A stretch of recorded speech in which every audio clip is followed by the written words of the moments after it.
Naghahain ng petisyon para sa writ of kalikasan ng ilang grupo pati na ang dalawang obispo kaugnay ng pagsadsad ng USS Guardian sa Tubataha Reef.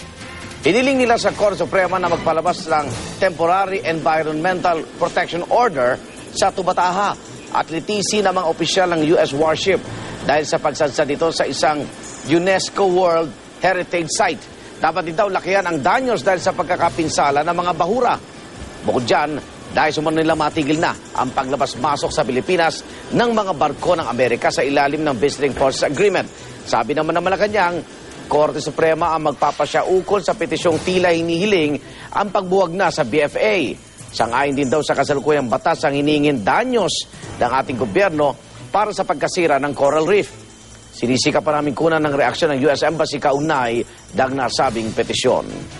Protection order, layon po nating panagutin, tuwirang panagutin yung mga sundalong Amerikanong sumadsad sa Tubataha. Layon din nating makakamit ng higit pang danyos, kabayaran para sa Pilipinas.